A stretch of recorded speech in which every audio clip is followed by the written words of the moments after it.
Hi மக்கா, TNPSC group 4 out source books ப்ரிப்ரேஷனில் பார்த்தீங்கன்னா இது டே 2. டே 1 என்னெல்லாம் படிக்கணும்னு பிளான் பண்ணணும் அதெல்லாம் சக்ஸஸ்ஃபுல்லாக படிச்சுட்டேன்னு உங்கள்கிட்ட சொல்லணும்னு எனக்கும் ஆசையாக தான் இருக்குது.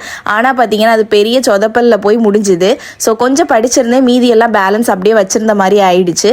ஸோ இன்றைக்கி பார்த்தீங்கன்னா டே 1 என்னெல்லாம் படிக்காமல் விட்டனோ அதை தான் பார்த்தீங்கன்னா டே 2ல் ஃபுல்லாகவே உட்காந்து கம்ப்ளீட் பண்ணிட்டேன். என்னமோ தெரியல பார்த்துக்கோங்க, இந்த டிஎன்பிஎஸ்சி குரூப் 4 எக்ஸாமுக்கு நான் ஏதாவது பிளான் போட்டு படித்தேன்னு வைங்களேன், அதுதான் பெரிய சொதப்பலில் போய் முடியும். ஸோ இனிமே வந்து எந்த ஒரு பிளானுமே இல்லாமல் கோ வித் த ஃப்ளோ அப்படிங்கிற மாதிரி படிக்கலாம்னு நினச்சிருக்கேன் பார்த்துக்கோங்க. ஸோ நிறைய பேர் என்கிட்டையும் கேட்டிருந்தீங்க, ஸ்டடி பிளான் சொல்லுங்கள், உங்கள் ஷெடியூல் எனக்கு ஷேர் பண்ணுங்கள் அப்படின்லாம் கேட்டிருந்தீங்க.